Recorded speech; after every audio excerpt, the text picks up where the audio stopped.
teman-teman semua, semoga sehat selalu. Berjumpa lagi bersama saya Rezaldi, staf pengajar dari Departemen Pembangunan Sosial dan Kesejahteraan Visipol UGM dalam konten pembelajaran bertajuk Social Protection Talks. Konten pembelajaran Social Protection Talks ini membahas berbagai hal mengenai jaminan sosial atau social protection mulai dari teori sampai ke realita. Social Protection Talks sendiri telah memasuki seri yang kedua dan kini kita akan membahas social protection in digital era atau jaminan sosial di era digital. Nah, untuk membahas topik ini lebih dalam, kita sudah ditemani oleh Bapak Nur Hadi PhD, ahli jaminan sosial dan kebijakan sosial dari Departemen Pembangunan Sosial dan Kesejahteraan Visipol UGM. Selamat siang Pak Nur. Selamat siang Mas Rezaldi, selamat siang teman-teman semuanya. Sehat selalu Pak. Alhamdulillah sehat Mas. Alhamdulillah, ya Pak. Baik Pak Nur. Oke, kita akan berbicara mengenai jaminan sosial di era digital ini. Nah, sudah banyak negara dan lembaga yang menyerukan pengembangan jaminan sosial dalam rangka menyambut era digital ini. Nah, tujuannya adalah agar semua orang bisa tetap terlayani oleh jaminan sosial. Menurut ILO misalnya, pengaruh era digital dalam jaminan sosial ini akan dirasakan melalui model-model pekerjaan platform employment istilah yang digunakan oleh ILO. Nah, ini modelnya adalah sebuah pekerjaan yang diperantarai oleh sebuah platform seperti layanan antar yang sekarang sedang marak di Indonesia maupun pekerjaan freelance yang juga sudah banyak. Jadi sekarang masyarakat bisa bekerja melalui perantara-perantara aplikasi maupun website-website di internet begitu. Dan pekerjaannya per project. Dan karena semakin maraknya model pekerjaan seperti ini, akan semakin banyak usaha yang merekrut pekerjaannya dengan kontrak tidak tetap. Dan juga dengan hitungan pekerjaan kebanyakan adalah paruh waktu. Nah, dampaknya bisa jadi pekerja akan lebih rentan dalam menghadapi resiko yang ada selama ini. Nah, dan ini juga sudah dikonfirmasi oleh data BPS pada 2 tahun terakhir, semakin banyak tenaga kerja yang bekerja secara paruh waktu daripada setengah menganggur. Karena kalau setengah menganggur kan masih akan mencari pekerjaan. Kalau paruh waktu ya kerja paruh waktu sekitar 4 jam per hari dan tidak ada rencana untuk mencari pekerjaan yang lain. Nah, dan sekarang adanya pandemi COVID-19 ini semakin mengajak kita masuk dalam era digital karena apa-apa sekarang dilakukan secara online. Nah, menurut Pak Nur, apakah ada bedanya Pak mengenai jaminan sosial di era digital dan era sebelumnya atau mungkin jaminan sosial yang konvensional begitu Pak? Terima kasih Mas Rezaldi. Sebelum masuk ke situ ya, saya sepakat bahwa masuknya era digital atau IR 4.0 ini memang membawa dampak khusus pada ketenaga kerjaan dan lebih lanjut akhirnya membawa dampak terhadap penyelenggaraan jaminan sosial itu sendiri, jaminan sosial ketenaga kerjaan. Dalam catatan saya paling tidak ada 4 hal ya yang merubah itu. Yang pertama adanya ketidakpastian status pekerjaan seseorang gitu ya. Yang apakah mereka ini self-employed atau mereka dipekerjakan oleh orang lain, ini menjadi tidak jelas. Yang kedua adalah meningkatnya para pekerja temporer, sehingga ini sulit untuk perencana tenaga kerja ini untuk menganalisis mereka. Yang ketiga adalah self-employment ini semakin banyak, yang itu bisa berpengaruh pada soal kondisi jaminan sosial mereka maupun tingkat pendapatan mereka. Dan yang keempat adalah sifat pekerjaan yang semakin terfragmented gitu ya. Yang ini kemudian kalau kita bicara dalam konteks pengembangan sumber daya manusia, training gitu ya, itu akan menjadi lebih susah. Ini membawa konsekuensi pada jaminan sosial ketenaga kerjaan itu sendiri. Dan ini nanti yang akan, kalau masuk ke pertanyaannya Mas Rezaldi, akan membedakan bagaimana jaminan sosial yang konvensional gitu ya, itu harus berubah menghadapi jaminan sosial di era digital ini. Nah, menurut saya di perbedaan utamanya itu terutama pada soal sifat pekerjaan, waktu dan tempat gitu ya. Jadi kalau munculnya konsep ekonomi digital atau yang kita sebut sebagai gig ekonomi ini kan salah satunya bergantung pada adanya pekerja kontrak sementara gitu ya. Nah, program jaminan sosial ketenagakerjaan yang ada saat ini sebelum masuknya digital ekonomi itu lebih banyak mencakup pada pekerja yang terikat waktu. Jadi waktunya tetap, apakah pekerjaan tetap atau 1 tahun, 5 tahun, 10 tahun itu. Kemudian tempatnya juga tetap. Anda bekerja di kementerian tertentu, perusahaan tertentu, ini tetap. Nah, tetapi dengan era jaminan, dengan masuknya era digital ini, sifat pekerjaan atau tren ekonomi digital ini memungkinkan cara baru orang bekerja. Orang bekerja tidak harus terikat waktu. Jadi tadi 4 tren yang saya sebutkan itu tidak terikat waktu, bisa juga tidak terikat tempat. Dia bisa lintas negara. Dan sistem relasi antara pekerja dan majikannya itu juga tidak seperti sekarang ini. Jadi 3 hal ya, soal waktunya bisa tidak terikat, tempatnya bisa lintas negara, kemudian sistem ikatan kerjanya itu juga berbeda. Nah, ini saya kira 3 hal ini akan berpengaruh terhadap jaminan sosial itu, baik di misalnya soal pendefinisian risiko, kemudian sifat skema kelembagaannya maupun benefits yang manfaat yang diperoleh oleh tenaga kerja. Saya kira begitu. Oh ya, oke. Terima kasih Pak Nur. Menarik ini. Jadi yang berubah setidaknya adalah sistem dari pekerjaan itu sendiri, kemudian waktu dan juga tempatnya. Sekarang bisa bekerja kapanpun dan dimanapun, dan sistemnya juga menjadi berbeda ketika biasanya adalah menggunakan jangka waktu yang relatif lebih panjang, sekarang per kontrak gitu. Menghadapi perubahan pola pekerjaan begini, yang seperti ini Pak Nur, apakah sudah ada di praktek-praktik di dunia jaminan sosial yang sudah bisa merespon perubahan ini Pak Nur? Kita lihat dulu, kita mungkin perlu melihat jenis-jenis pekerjaan yang ada ini. Ini kan ada yang sifatnya e-commerce, misalnya kalau di dunia ada Amazon, di kita ada misalnya Lazada, Tokopedia dan sebagainya, akomodasi, Airbnb, kemudian beberapa yang lain. Ada juga portal misalnya freelancer, Upwork dan sebagainya. Ada jenis lain di sektor transportasi misalnya Grab, Didi, Uber misalnya. Nah, saya ambil contoh kasus saja satu soal Uber misalnya. Karena ini hal baru gitu ya. Negara-negara ini belum siap. Uber misalnya di tahun 2017 itu disebutkan ya bahwa mereka menyatakan bahwa siapapun yang menggunakan, siapapun maksudnya di sini adalah driver yang menggunakan aplikasi Uber, itu mereka adalah pekerja yang independen, yang bisa menikmati flexibility, kemudian freedom mereka, dan sehingga Uber ini tidak punya kewajiban atau tidak bertanggung jawab untuk membayar kontribusi jaminan sosialnya ini.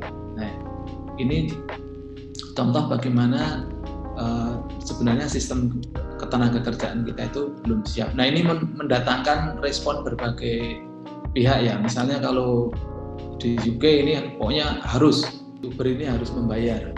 Kemudian di tempat lain juga begitu. Walaupun ini di-challenge ya. Di Swiss juga begitu. Ini di-challenge oleh Uber bahwa tidak, kami tidak akan membayar. Di tempat lain Malaysia misalnya mereka menerapkan satu aturan bahwa penyelenggara jaminan sosial itu bisa langsung mengutip pembayaran taksi ini untuk kontribusi mereka, dan ini diikuti oleh beberapa negara gitu. Nah, jadi saya kira mekanismenya itu sudah mulai terbangun, tapi memang belum ada praktek yang istilahnya itu ideal karena memang ini hal baru dan di situ pertentangan pasar itu sangat kuat. Kalau selama ini kan skema yang membayar jaminan sosial itu salah satunya di porsinya dari pemberi kerja ya. Nah, kalau itu akan diterapkan di era digital di mana sifat pekerjanya itu temporer, kemudian ada juga yang self employment, ini akan menjadi susah. Saya kira tantangan besar di sistem jaminan sosial di era digital. Karena sekarang ini masih banyak yang belum siap begitu ya, berarti Pak Nur ya, dalam menghadapi era digital. Nah, untuk ke depan trennya bagaimana Pak Nur? Apakah kira-kira yang akan lebih dominan? Apakah kekuatan dari penyedia layanan ataukah pemerintah akan bisa mengenaikan biaya untuk jaminan sosial begitu Pak? Kalau menurut saya sebelum ke sana kita perlu melihat bahwa saat ini, posisi saat ini itu para pekerja yang sebagian besar itu self-employed atau yang temporary worker tadi, itu kan belum memiliki jaminan sosial ketenagakerjaan yang di-provide oleh mitra mereka. Mitra itu tadi bisa misalnya Grab, Gojek dan sebagainya itu. Nah, sehingga ada pemikiran bahwa karena sektor-sektor penyedia jasa ini tidak memberikan asuransi kesehatan atau ketenagakerjaan, maka seolah-olah mereka ini masih menumpang dari asuransi tradisional. Karena selama ini kan para pekerja lepas itu mendapatkan asuransi itu dari skema biasa, gitu ya. Katakanlah mereka ikut BPJS Kesehatan, sehingga kalau mereka sakit nginduk ke BPJS Kesehatan, atau misalnya ada yang nginduk ke pasangannya, entah itu istrinya dan sebagainya. Sehingga ada kritik bahwa sektor ekonomi digital ini numpang pada sektor ekonomi tradisional. Jadi ada perdebatan juga, tidak hanya soal antara pemberi kerja dan para pekerja, tapi juga antara sektor ekonomi tradisional dengan sektor ekonomi digital. Nah, saya optimis bahwa ke depan memang harus diatur itu, bahwa ekonomi digital ini kan mengambil manfaat dari aktivitas ekonomi ya, sehingga mereka juga harus bertanggung jawab. ILO saya kira sudah kencang agar ke depan gap ini bisa tertutup. Artinya penyelenggara pelaku ekonomi digital ini harus bertanggung jawab terhadap jaminan sosial bagi orang-orang yang berkarya di area ini. Berarti sudah ada ini ya, usaha-usaha untuk mengarah ke sana ya. Untuk mungkin pertama memperjelas dulu hubungan industrialnya antara pekerja, kemudian pelanggan dan juga yang penyedia platform digitalnya itu, gitu ya. Ya, saya kira itu ke sana, Mas. Kemudian untuk di Indonesia sendiri, Pak Nur, apakah jaminan sosial yang kita miliki sudah mengarah ke sana, Pak? Khususnya untuk jaminan BPJS Ketenagakerjaan. Kalau di Indonesia ini kan kita ada 3 fase nih, Mas, jaminan sosial ini. Yang pertama adalah jaminan tenaga kerjaan yang sifatnya informal yang diselenggarakan oleh masyarakat gitu ya. Kemudian yang kedua itu yang sifatnya formal oleh BPJS Ketenagakerjaan misalnya. Dan yang ketiga ini yang sifatnya merespon ekonomi digital tadi. Di Indonesia selama ini kita masih berkutat soal informal dan formal gitu ya. Contoh kasus Gojek gitu ya. Gojek itu kan tahun 2000 berapa ya? Itu belum ada jaminan sosial untuk para driver, sehingga para driver ini contoh kasus driver di Jogja mengadakan sendiri skema jaminan sosialnya. Jadi mereka iuran di antara paguyuban itu, kemudian nanti siapa yang entah itu kecelakaan lalu lintas atau sakit itu kemudian diambilkan dari iuran mereka. Nah, ini yang informal gitu ya. Nah, kalau yang formal saya kira mereka masih nginduk ke skema 4 jenis jaminan BPJS itu ya, ada hari tua, pensiun, kemudian sakit, ketenagakerjaan. Nah, ini skema itu saya kira bisa dipakai, tapi memang kesulitannya itu soal menegakkan aturan bahwa pekerja itu harusnya memiliki skema ketenagakerjaan. Ketika driver itu tidak ada ikatan kontrak dengan perusahaan, ini susah bagi BPJS Ketenagakerjaan untuk melakukan pemotongan pendapatan mereka gitu. Ini berbeda dengan di skema-skema formal ya, misalnya di kantor itu bisa langsung dipotong dan itu bisa disupport oleh kantor tersebut. Nah, dalam konteks Gojek misalnya itu menjadi lebih susah gitu ya. Jadi saya kira itu perkembangan ekonomi digital ini yang harus kita respon itu. Hal lain menurut saya justru terjadi sebaliknya, itu perkembangan ekonomi digital itu melahirkan informalisasi pekerjaan dalam hal bentuk kemitraan gitu ya. Kalau kemarin kan sudah banyak formal gitu ya, ini melahirkan informalisasi yang kita sebut sebagai self employment tadi, yang itu mempersulit BPJS Ketenagakerjaan itu untuk menjangkau, sehingga saya kira PR bagi BPJS Ketenagakerjaan ini memang skema jaminan sosial untuk pekerja informal. Kalau dulu hanya seputar petani, nelayan misalnya, sekarang meluas lagi dengan munculnya sektor-sektor pekerjaan informal akibat ekonomi digital. Jadi sekarang menjadi semakin banyak pekerjaan informal gitu ya, Pak. Nah, untuk pelaku pekerjaan informal sendiri, berarti mereka bisa ini nih Pak, dengan inisiatif sendiri untuk bergabung dalam BPJS Ketenagakerjaan misalnya. Iya, bisa. Salah satu Itu kan solusinya mungkin ya. Iya, saya kira ke sana solusinya. Jadi itu kan tidak menutup kemungkinan para pekerja informal atau self employment itu untuk memiliki ya. Hanya memang ini bukan pesimis, tapi sekarang ini yang formal saja kan belum semuanya masuk gitu ya. Kalau data tahun berapa itu baru 50%, sekarang mungkin sudah naik. Nah, ini menjadi PR berat bagi BPJS Ketenagakerjaan. Berbeda dengan kesehatan ya. Kalau kesehatan saya kira walaupun tombok ya, tapi sifat kepesertaan itu lebih mudah diperoleh. Tapi yang BPJS Ketenagakerjaan ini saya kira salah satu tantangan besarnya. Kemudian untuk ini Pak, jadi selanjutnya kira-kira apa yang harus dilakukan oleh BPJS Ketenagakerjaan ini atau Indonesia secara keseluruhan untuk merespon ini semua? Saya kira PR-nya banyak ya Mas, karena ini area baru. Yang utama saya kira regulasi. Kita harus punya regulasi yang komprehensif gitu ya, tentang misalnya status pekerja tadi. Apakah kalau orang bekerja di Gojek itu statusnya lepas, self-employed atau dia sebenarnya pekerjanya Gojek.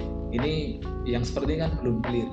Nah, hal lain harus disertai dengan law enforcement yang kuat gitu. Kita seringkali punya aturan tapi tidak ada penegakan. Nah, itu juga akan. Nah, itu PR pertama. Yang kedua, menurut saya soal peserta. Peserta ini harus menjangkau peserta yang lebih luas. Kita kan ada yang pekerjaan yang sifatnya digital dan non digital. Ini keduanya harus kita rangkul, termasuk yang formal maupun informal itu harus dirangkul. Dari sisi peserta, masyarakat kita juga harus menciptakan kultur berasuransi yang baik. Selama ini kan kita itu gotong royongnya masih suka kalau memberi itu secara langsung. Kalau membayar tapi kok tidak mendapatkan benefit secara langsung itu seolah-olah sia-sia. Nah, kultur semacam ini harus kita hilangkan. Yang ketiga menurut saya soal provider. Jadi BPJS ini karena kita masuk ke era digital, maka BPJS perlu juga memperkuat TI-nya ya. Jadi kita menciptakan IT-based provider. Ini macam-macam modelnya yang saya kira BPJS sudah mengarah ke sana. Misalnya kita mulai menggunakan aplikasi. Itu penting sehingga orang mau mendaftar, mau upgrade atau mengambil layanan itu bisa lebih mudah. BPJS saya kira sudah ada, bisa kita cek di perisai.bpjs.go.id misalnya. Yang selanjutnya di provider ini juga perlu menggandeng platform digital yang lain. Orang kan sekarang rata-rata HP itu misalnya punya aplikasi Gojek katakanlah ya. Nah, ini BPJS ini harus pintar-pintar gandeng, bisa melakukan pembayaran melalui Gojek, Tokopedia, Lazada dan sebagainya, sehingga lebih mudah menarik minat orang untuk menjadi anggota. Yang keempat, skemanya saya kira atau programnya ini harus mengakomodasi risiko-risiko yang sifatnya itu lintas waktu dan lintas tempat. Katakanlah TKI gitu ya, tenaga kerja Indonesia yang di luar negeri ini perlu dijangkau. Ya, kalau selama ini fokus di dalam negeri, padahal mereka tidak ada jaminan sosial di katakanlah Taiwan, Hong Kong atau Arab Saudi gitu ya. Nah, ini harus dijangkau yang lintas negara tadi. Juga lintas waktu. Lintas waktu ini terkait dengan konsep kalau dalam jaminan sosial namanya portability gitu ya. Jadi BPJS harus memastikan bahwa kalau orang pindah pekerjaan, orang pindah tempat itu manfaat yang diperoleh itu bisa ditransfer gitu ya, tidak hilang, sehingga si orang yang mau ikut dalam skema itu menjadi yakin gitu bahwa saya tidak akan kehilangan manfaat. Yang hal lain di luar ini tapi juga berkaitan itu saya kira dua hal. Yang pertama soal perlindungan data atau data protection. Era digital ini kan data personal gampang sekali tersebar gitu ya. Dan BPJS ini kan punya data yang kuat, data nasabah ini saya kira harus dilindungi. Kalau tidak ya rentan nanti terhadap dijual belikan gitu ya.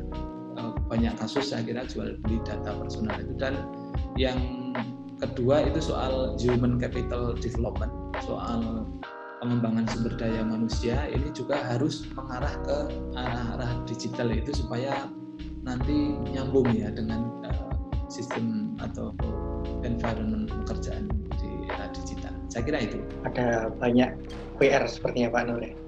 Ya, karena area baru dan kita juga kembang, jadi banyak area yang harus kita perbaiki. Ya, mungkin kita harus bekerja keras nih bersama-sama untuk banyak hal yang bisa dilakukan sebenarnya di berbagai lapangan ya untuk ikut mendukung mewujudkan jaminan sosial yang universal seperti ini. Setelah dengan adanya perubahan-perubahan ini, kemudian yang sudah dilakukan apa dan apa yang belum, ya mungkin selanjutnya adalah ini mungkin Pak, closing statement mungkin Pak dari Pak Nur seperti apa jaminan sosial. Saya kira merangkum yang kita bicarakan tadi ya Mas. Ini saya kira revolusi industri ini saya sepakat membawa tantangan yang besar bagi sektor ketenaga kerjaan.